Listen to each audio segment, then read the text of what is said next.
이야기 작가 소재원.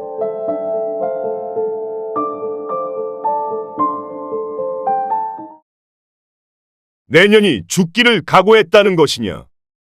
죽는 것보다 두려운 것이 뭔지요? 내가 가장 두려운 건 바로 당신들에게 짓밟히는 것이요. 차라리 죽어서 지키겠소. 정조라고 아오? 이미 정조를 빼앗겼소. 죽어도 괜찮소. 보내주지 않아도 돼요. 죽음보다 두려운 일을 이미 당했소. 나는 죽음이 두렵지 않소. 차라리 죽어서 원귀로나마 정혼자에게 갈 것이요. 그래서 총알도 피하게 해주고 아프지도 않게 해주고 꼭 살아서 고향으로 가게 할 것이요. 나는 믿소. 내가 죽었을지언정 내 정혼자는 나를 잊지 않을 것이요. 우리는 서로 순정을 바쳤소. 군인이 비아냥거리며 말했다. 내년 따위가 감히 천황폐하께 충성할 수 있는 영광을 버리겠다는 것이냐? 그녀가 목에 핏대를 세우며 단번에 반박했다. 말 한 번 잘했소. 당신들의 충성이 뭐요? 당신은 천황을 위해 싸우다가 죽는 게 충성이요? 영광이 뭐요? 전쟁터에서 천황을 위해 죽는 것이 영광이요? 나도 같소. 나는 순정이요. 당신은 천황에게 충성을 바쳤듯이 나는 정혼자에게 순정을 바쳤소. 당신이 천황을 위해 죽는 것이 영광이면 나는 내 정혼자를 위해 죽는 것이 영광이요. 그러니 차라리 죽이시오. 죽여서 산짐승들 먹이로 나를 던져버리시오.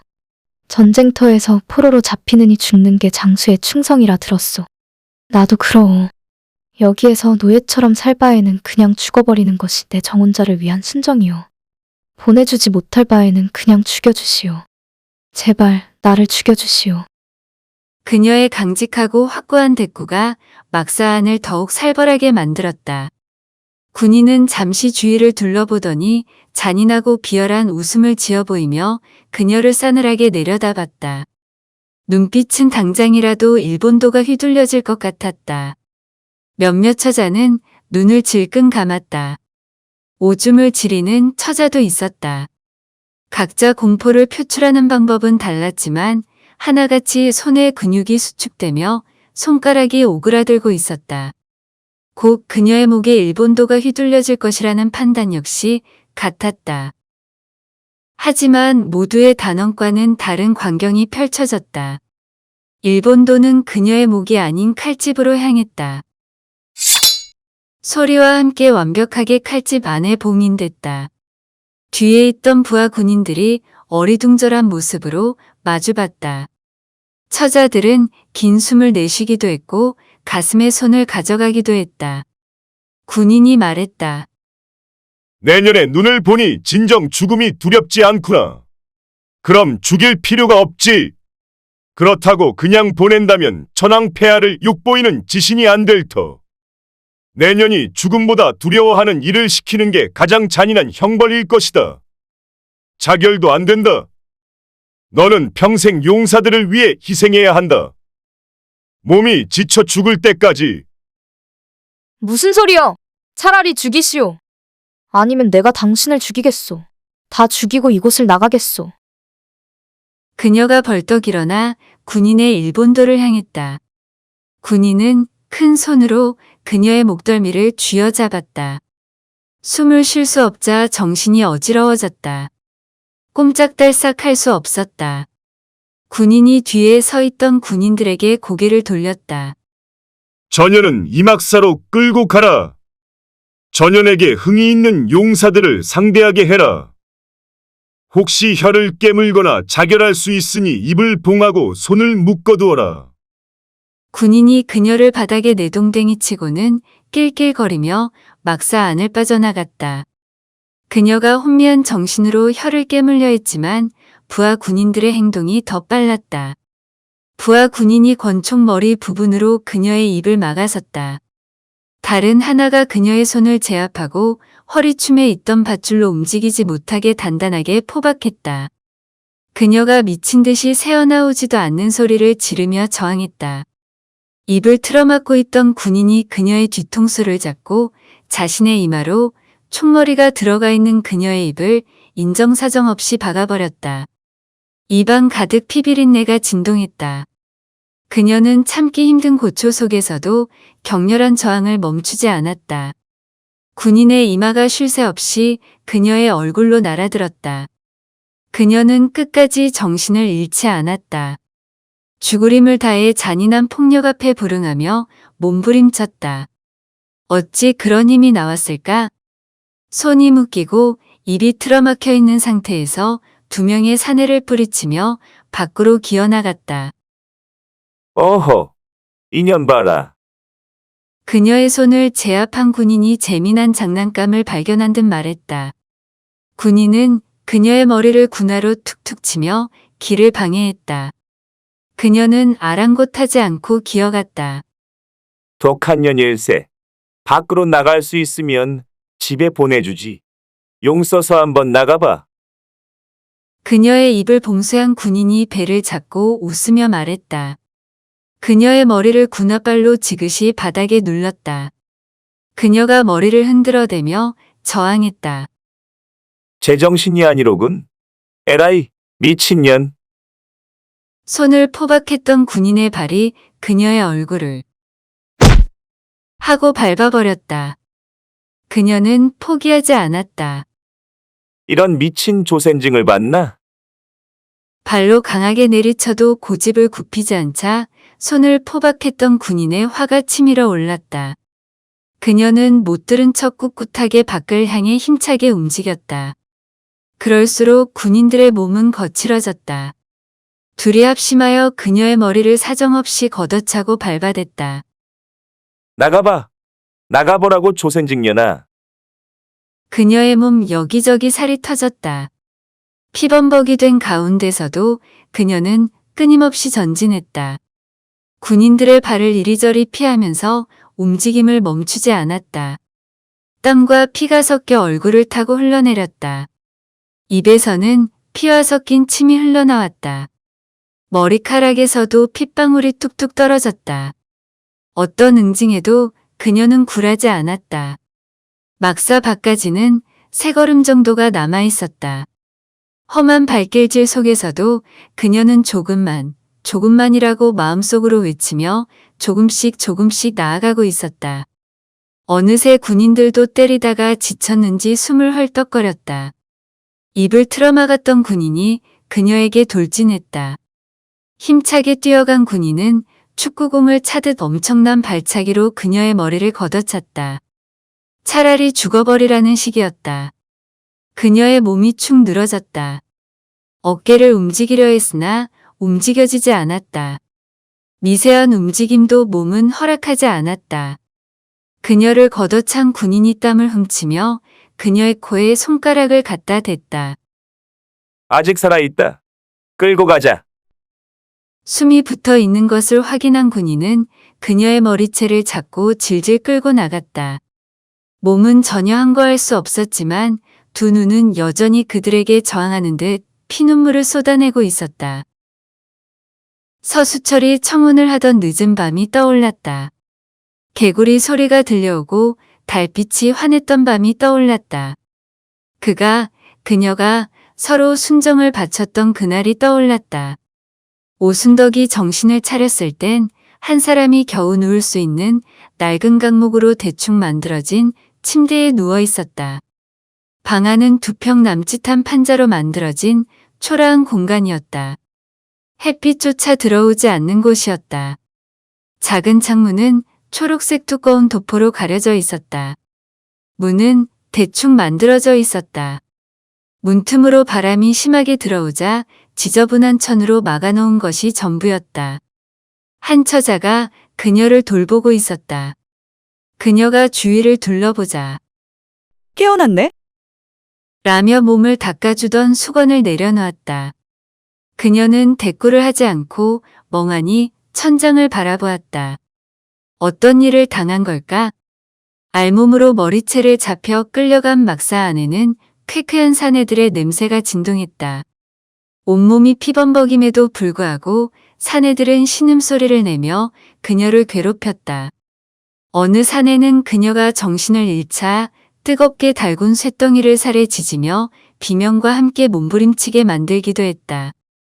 그런 모습이 재밌는지 그녀가 고함을 지르고 몸을 비틀 때마다 웃음소리가 들려왔다.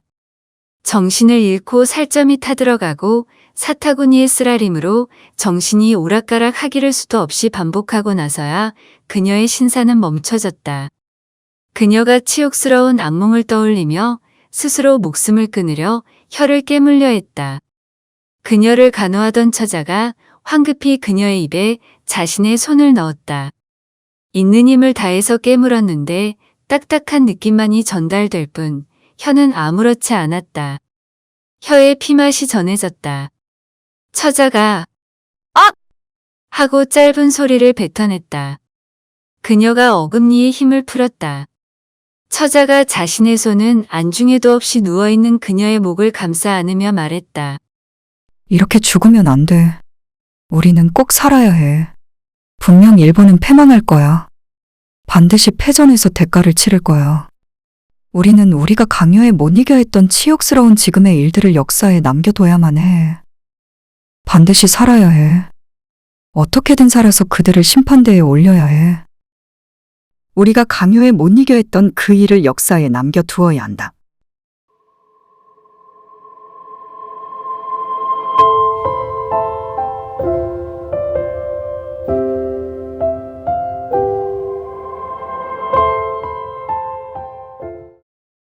오순덕은 한기준을 데리고 역사관 아래층으로 갔다. 두 명이 겨우 다닐 수 있는 계단을 지나오자마자 칙칙한 목조 건물이 눈에 띄었다. 그는 그곳이 위안소라는 것을 쉽게 알 수 있었다. 그녀가 덤덤하게 위안소 안으로 들어갔다. 그가 주위를 둘러봤다. 그녀의 설명과 똑같은 구조의 방이 눈에 들어왔다. 옆에 양철로 만든 대야가 나무 의자에 놓여 있었다. 무슨 용도인지 묻고 싶었지만 물어보기가 여간 어려운 일이 아니었다. 그녀가 그를 대신해 말했다. 내가 증언한 대로 만든 곳이요. 똑같이 생겼어. 양철 대야는 청결을 위해 그 짓을 하고 우리 몸을 세척하는 데 쓰였고 낡은 이놈의 침대에서 쉬지도 못하고 사내들을 상대했어. 이런 곳에서 나를 간호해주고 저 입구에 푯말에 있는 말을 남긴 친구를 처음 만났어. 동갑인디 언니 같은 친구였어. 살려는 의지도 강했고 꿋꿋하고 강직했어. 하춘이라고 참으로 예뻤지. 그녀의 입이 먼저 터져 나오자 그가 한결 수월하게 말문을 열 수 있었다. 그분과 같이 지내셨어요? 그랬지. 바로 옆에 방에서 지냈어. 내가 몸이 약한 게 대신해서 사내 놈들을 받아주기도 했어. 참으로 고맙고 소중한 친구였어. 내가 그분께 편지를 전해줄 수 있도록 도와준 친구이기도 했지. 다음 생에 다시 태어난다면 그때는 내가 친구의 친언니로 태어나고 싶구먼. 그래서 꼭 죽어도 갚지 못할 은혜를 갚고 싶어. 소중한 분이시군요. 아주 소중하지. 그리고 현명하기도 했어. 우리를 억울하게 성노예로 만든 일본은 반드시 패망하고 우리에게 머리 숙여 사과할 날이 있을 거라 했어. 그래서 살아야 한다고 포기하지 말자고 했어. 그녀가 끔찍한 기억을 간직한 침대를 바라봤다. 하춘이가 침대에 앉아 자신을 간호해주던 과거를 떠올렸다. 그러자 하춘이가 했던 말들이 생생해졌다. 그녀는 보이지 않는 하춘이와 대화를 시작했다. 춘이야, 네 말이 다 맞았는디. 아직 일본 놈들은 네 말대로 사과를 하지 않았어. 내가 친구인 너를 믿기에 아직도 버티고 있는 거요. 아직도 춘이 네가 한 말이 사실이라는 걸 굳게 믿고 있으니께 수요일 날 하루도 안 빠지고 일본 놈들 대사관 앞에 나가고 있단 말이요. 언제나 넌 옳았자녀. 네가 하는 말은 틀린 적이 없자녀. 일본 놈들은 망했고 전쟁을 일으켜서 큰 폭탄을 받아 벌도 받았잖여. 근데 우리에게 무릎 꿇고 사과할 거라는 말은 아직이요. 너무 오래 걸리는 거 아니요? 수요일마다 내 말을 믿고 22년 동안 쉬지 않고 일본 놈들에게 찾아갔단 말이요. 뻔뻔한 놈들이 문 밖에 나와 보지도 않고 있어. 그래도 갈 거요. 일본 놈들을 믿어서가 아니요. 춘이 네 말을 믿는 거요. 넌 한 번도 내게 거짓말 하지 않았잖여. 그녀의 대화를 듣자니 그에게도 하춘이라는 인물이 곁에 존재하는 것 같았다. 친근했다. 그가 용기를 내어 하춘이에게 심심한 위로를 전했다. 할머니 말씀이 틀리지 않았다는 걸 우리 손자들이 증명하겠습니다. 여기 계신 오순덕 할머니와 같이 저도 할머니 말씀을 굳게 믿고 있습니다. 우리가 증명할게요. 꼭 지켜봐 주세요. 그의 말은 다정했다. 형식적이지 않았다. 힘없이 앉아있는 인자한 할머니에게 건네는 손자의 따뜻한 말과 같았다. 그녀가 그의 등을 토닥였다. 고맙다, 장하다는 표현이라는 걸 느낄 수 있었다. 정말 말도 안 되는 게 뭔 줄 알아? 스스로 위안소로 걸어갔다는 것이요. 나도, 춘이도 같이 끌려간 언니들이나 동생들도 스스로 걸어서 갔어. 끌려간 게 아니란 말이요. 그래서 더 화가 나는 거요.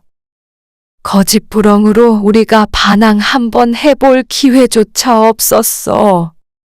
그래서 더 억울한 거요. 더 기가 막히고 코가 막히는 건 말이요. 지금도 수요일마다 일본 놈들을 만나러 내 발로 가고 있다는 것이요. 과거에는 재봉 공장에 취직시켜준다는 거짓말로 스스로 찾아가 끔찍한 일을 겪게 하고, 지금에 와서는 그런 사실이 없다는 복창 터지는 거짓말로 억울하게 만들어서 스스로 찾아가게 만들고 있어. 내 평생을 죽어도 싫고 살아도 싫을 그놈들 쫓아다니게 만들어버린 거요. 어찌 이리 잔인할 수 있단 말이요. 사람의 탈을 쓰고 어찌 우리 인생을 이렇게도 힘들게 만들 수 있단 말이요. 위생적인 공중변소. 위안부의 또 다른 이름이었다. 즉, 위안소는 대변, 소변과 같이 더러운 욕망을 배설하는 곳이라는 상징이었다. 좀 더 깊이 들어가 보자면 위생적인 공중변소라는 표현은 일본인들이 위안소 안에 있는 위안부들을 사람으로 여기지 않고 오로지 성적인 욕구 해소를 위한 도구로 여겼다는 증거이기도 했다. 사람으로 인식하지 않았기 때문에 위안소 안의 생활은 어떤 잔인함을 상상하더라도 그 이상일 수밖에 없었다. 아무리 노력해도 적응할 수 없는 곳이었다. 이처럼 힘들고 잔악한 경험은 사람이 평생을 살아간다 하더라도 인생의 페이지에 기록될 일은 없을 것이다. 사람이 할 수 없는 짓. 그 짓거리를 일본은 자행한 것이었다. 전쟁터에서 살인마로 변해버린, 평화를 짓밟고 사륙을 즐기는 무리들의 끝없는 욕망을 채워줘야 한다는 사실을 받아들이기란 불가능했다. 어떤 처자들은 미쳐버렸다. 정신을 놓아버리고 자살을 하거나 소리를 지르며 뛰쳐나가기도 했다. 정반대로 밖으로는 한 발짝도 나오지 않는 처자도 있었다. 대소변조차 가리지 못하게 된 처자도 있었고 말을 잃은 처자도 있었다. 한 가지 행동을 끊임없이 반복하는 처자들도 있었다. 강한 누군가에게 잘 보이려고 성노예를 자처하는 처자도 있었다. 처자들의 정신은 골마갔건만 일본인들은 어느 누구도 집으로 돌려보내지 않았다. 오히려 상태가 심한 처자들을 골라 차마 같은 사람에게 할 수 없는 행위로 욕구를 해소했다. 뛰쳐나가는 처자들에게는 가차없이 총칼을 휘둘렀다. 정신줄을 놓아버리고 도망치는 처자를 죽이기 위해 때로 달려들기도 했다. 제정신이 아닌 채로 피를 흘리며 죽어가는 가녀린 여인의 모습을 내려다보는 일이 그들에게는 꽤나 자극적인 즐거움이었다. 지옥이 있다면 이보다는 훨씬 좋은 곳일 것이다. 뜨거운 지옥불에서 영원보다 긴 시간을 보내야 한다고 했던가? 신에게 차라리 지옥불에 보내달라 청하고 싶을 정도였다. 악마는 세상에서 제일 무서운 존재라고 했던가? 차라리 악마가 미치광이 전쟁 노름을 하는 이들보다는 순하고 착할 것이다. 그들에게 살인은 장난과 놀이였다. 아니, 어쩌면 영광과 삶의 가장 큰 보람이었을지도 모른다. 오순덕을 찾아오는 악마보다 더한 그들은 하나도 다를 바 없이 사람을 죽인 이야기를 자랑스럽게 늘어놓았다. 말을 타고 가는데 어느 노인이 길을 막고 걸어가고 있어 칼로 베어버렸다든지 포로로 잡힌 아이를 도망가라 풀어놓고 살기 위해 도망치는 아이를 총을 쏘아 죽이는 내기를 했는데 자신이 이겼다는 자랑을 당당하게 짓거렸다. 그들이 죽이는 사람들은 대부분이 노인이나 여자, 어린아이였다. 건장한 적병을 죽였다는 이야기는 거의 들어볼 수 없었다. 그럴 수밖에 없었다. 대부분 사지로 나가는 사람들은 그들의 식민지배를 받는 억울한 조선인이나 다른 나라의 청년들이었다. 자신들보다 약한 보호받아야 마땅한 이들을 죽이는 치졸하고 몰상식한 일이 그들에게는 무척이나 영광스럽고 위대한 일이었던 것이다. 가끔 그들이 행위 도중 폭력을 행사하거나 거칠어지는 경우가 있었다. 또한 이유 없이 불쑥 들어와 군화로 걷어차고 나가버리는 날이 있었다. 여러 번 그런 나날들이 반복되니 이유를 알 수 있었다. 그런 날이면 독립군들의 기습을 받거나 크게 패한 날이었다. 조선직 놈들이 자랑스러운 우리 천황의 군대를 습격했다. 같은 조선직인이 내년들이 벌을 대신 받아라. 그들은 말도 안 되는 이유를 들먹이며 여자들을 무차별적으로 집단 폭행했다. 처음엔 독립군을 원망하는 처자들이 간혹 있기도 했지만 대부분의 처자들은 얻어맞으면서도 심장이 뛰고 있음을 느끼고 있었다. 모두가 하춘이 덕분이었다.